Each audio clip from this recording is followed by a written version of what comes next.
from the 2021 GIE+EXPO, let's get ready to podcast.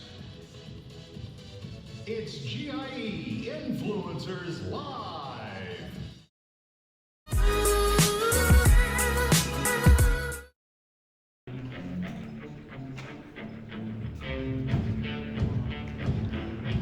Welcome to the Kid Contractor Podcast with Auman.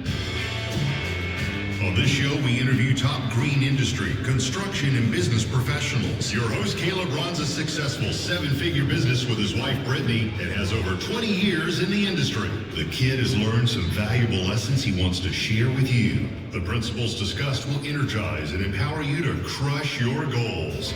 And now your host, the Kid Contractor, Auman.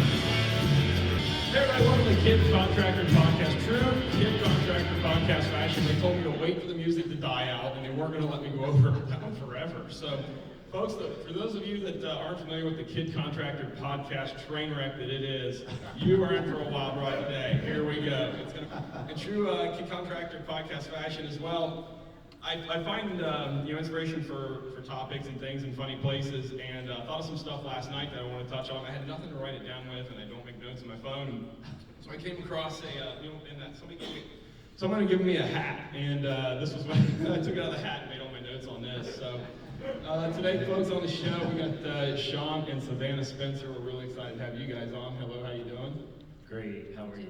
I'm awesome. I'm freaking pumped up. I know he's pumped up. Are you guys pumped up? Yeah.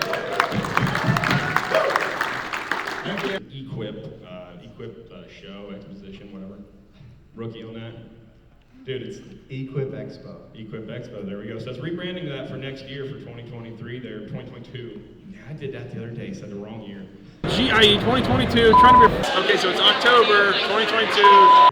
Give for the, 3 people here that might not know who you are, give us a quick intro to who you are and what you folks do and all that. Yeah, so we're Shawn and Savannah Spencer. This is my beautiful wife. Everybody calls her TQ. She's known as the Trimmer Queen. We run lawn care, landscaping, and snow removal out of Northeast Ohio, about an hour south of Cleveland. Anybody that's looking to hurt me or her, it's about 2 hours south. You can find cable. What advice, Shawn, do you find yourself in Savannah? What advice do you find yourself giving out the most? This is something I've wondered a little bit. Man, I'll tell you what, we get a host of questions. How do I approach my wife about coming to work with me, or my wife's wanting to stop her job. And I'm not talking like just, working at a local restaurant or something like that, like nurses and like dentistry and all that stuff. And I'm like, man, I don't know if I want to tell you to tell your wife to quit that job, bro. Like, I mean, seriously. We get some off the wall stuff, and you don't want to give bad advice. You can really just share your experience, and I shared our experience, and Savannah wouldn't be here if it wasn't for having employee difficulties in our own business. So what does, aside from, the advice that you give out, which is tough, right? Because you don't want to be that person. Like, I get asked a lot, like, should I finance a piece of machinery? And it's like, Lord, I don't want to be the person to tell you to go into debt. I've got nothing against it. If it makes money, I'm not against it. But like, that's tough, man. And you've got to really watch what you say, but kind of be. And so it's really important that we do this all for the right reasons. And that's to better our families, better ourselves, better our country, all that stuff. And I think, I know you were genuine about doing that. And I know if you go on a tirade here to like, I've heard the whole daggone show, like, nobody wants to work. I'm looking at a room full of people who want to work. I'm looking at a whole trade show floor of people that want to work. And so the people who are going to win are the people that figure out how to answer, and problem solving makes money. And the people who figure out how to solve these labor problems are the people who are going to come out on top of this thing. And people are like, oh, I can't wait to see day 1 of the GIE. I can't wait to see day 2 of the GIE, all the cool stuff you're going to film.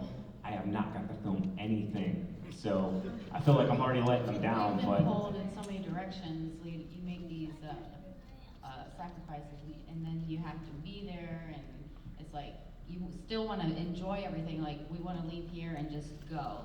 But we love running into each and every one of you and speaking with you and hearing your story and everything like that. And that's what makes this all real. Yeah, for sure. And it's there's a thing called the Sword of Damocles, and it's this thing of like when you build a channel like you have this this sword hanging above your head, and it's hanging by a horse head. And while like, yeah, 100,000 subs is cool, you've got this sword above your head hanging by a horse head. It's called the Sword of Damocles. And I'm a dork because I listen to the Dan Carlin podcast, and he's always talking about that of like, yeah, to be a king is cool, but you've got the Sword of Damocles always above you. And that's kind of like, you know, and that goes for business. It doesn't matter social media or whatever. Like a business owner, you have a target on your back, and you have that Sword of Damocles over you. So you have to be a good business person. You've got to be able to manage really well, right? I'm getting old. Yeah, I tell you. But what do you see, or what do you think the future of you know, these little battery-powered frisbees run around the yard to mow your grass? Like, what do you think that? What dent do you think that could put in what timeline? Do you think that stuff's really 10 years out from having an impact, or? I'll be honest. I think COVID's really pushing it forward because just the supply chains, like talking with, you know, people that we work with very close, even here at Kohler, you know, they're having a hard time getting engines. And if you can't get engines for any platform, and it goes across the board with all the brands and all the equipment, you know, you're gonna look elsewhere for power options, right? So I think it's really being pushed hard right now. I do think it's the way of the future. It will be down the road. I think some of us that are more for the gas and diesel side of things, you know, we gotta kind of put some roadblocks in their way to slow them up a little bit and fight back a little bit. I'll tell you right now, I don't want California leading the way for the green industry because that would not be good. Yeah. Just in my own opinion, nothing against the folks in California, we love you, but yeah, I'm not looking to be riding around on little battery packs yet. Jumping back a little bit, Shawn and Savannah, I wanted to, there's a lot of folks doing the side hustle thing, right? So, you know, I've got a full-time gig and I'm mowing lawns on the side, and while the YouTube channel isn't necessarily a side gig, it is, you're working those kind of hours. What advice do you have for folks that are working a full-time job, being as you're essentially doing it? You've got a full-time job, Spencer Lawn Care, and then you got Spencer YouTube, you know, which is essentially, I don't, you know, I don't mean it disrespectfully, it's a side gig or it's just a whole other business, right? You're working those kind of crazy hours. What advice do you have for folks like that are grinding out that struggle and trying to figure out when the right time is to jump, you know, full-time into their lawn care gig or landscaping, stuff like that? Yeah, so everybody's gonna be different. And I'll be super honest with you guys right now, like it's easy to film what we're doing on a daily basis. People don't realize that. They're like, oh, how do you do it? We're gonna be doing the work regardless. I just choose to film it and then, you know, edit it and upload it. So it's really easy for us to film what we're already doing. With that being said, if you're looking to get into the social media, I highly recommend it. Just know it can be a devil. It can eat up your life and it can suck you in, and I've seen it change a lot of people. You have to stay grounded. You have to remember what you're doing it for, whether that's to better your business, better your life. I did not see it going the routes that it went, financially wise. I could literally stop lawn care and landscaping and just live off the social media side of it. But we choose to do it because we love inspiring the young guys and gals out there, and you know, they're like it's like a yin and a yang. They feed off of each other. So without the lawn care, landscaping, snow removal, you don't really have that side that all of you guys like for the social media. So, and we know that. And even when the companies come and they're like, hey, would you want to be a full-time ambassador for us and travel to all these shows and we'll pay you X amount of dollars to speak and blah, blah, blah, blah, blah. And as enticing as that is, and my back's like, please do it. My mind says, hey, stay where you were, stay why you originally started this in 2013-14, and that was just, hey, I was a broke joke in a rust bucket truck with a $35 push mower, and I wanted to inspire people to come out here and absolutely crush it and get away from the guy and the gal that were running their lives so that they couldn't spend time with their families and they were absolutely miserable, because that's exactly why I started. I was tired of somebody else controlling my life and telling me where to be at what time. And I'll tell you what, man, 10 years later, guys, we're coming up here December 26th this year is 10 years. They told me I'd never make it, and I'll tell you right now, and I'll tell them right to their face, we made it. All right, my man.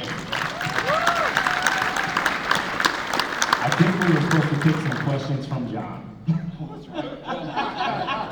Thanks, Shawn. I just don't use it enough. Quick thing, in like for landscaping or lawn care? Both. Jeez. For me, mini skid steer loader. First thing you need to buy if you want to do landscape work. Absolutely. Shawn, lawn care? I'd say just buy whatever you can afford, man. If you know you need it and you have the work there, I mean, it's a no-brainer. Go ahead and buy it. Don't buy things that you're going to sit there and stare at and it's going to be a paperweight and not make you any money. People ask me all the time, hey, why did you transition to multi-forces? because I'm going to use the thing all year round. I mean, it was a no-brainer for us. I'm sitting there staring at my mower sitting in the shed for 6 months, and I'm like, that thing's making me no money. I can plow now, I can blow leaves now, I can aerate, I can do it all with one mower. What's your name? Where are you from? My name is Scott, and I'm from Holly, Michigan. And this goes for all three of you. What is the best business advice you've ever been given? The best piece of advice, and it's the biggest cliche out there. It's the one everybody says, but it's know your numbers. Just period. I know that's the easy one. It's the kind of the copy and paste answer, but you got to know your numbers. Just period. And I did. I agree with that. Best piece of business advice I've ever been given, I actually shared it on Corey's podcast, is I was talking with a very wealthy man, and he said, Shawn, whenever you're in a room full of individuals that you want to be like, close your mouth and open your ears. And I'm like, what does that mean? And he's like, shut up and listen. So whenever you're around people that you want to be like, don't be the yappy. Sit there, suck it all in. Every now and then, whenever you can tell they're kind of disengaging a little bit, maybe ask them a question. Don't be, overly talkative. Just open up and take it all in. Yeah, that's solid advice. And on that, I think that's it. Rookie's giving me the wrap it up. Wrap it up. Always. So, Shawn and Drummer Queen, we appreciate you being on the show here at the Contractor Podcast. Guys, thanks so much. Round of applause, please.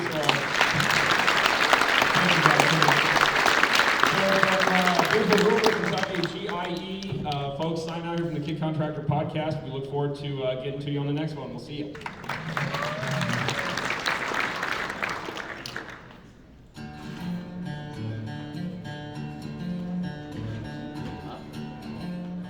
We analyzed snow plowing, what we were making, and then we were into renting a road grinder to do road resurfacing, and so we knew what the cost was to rent it.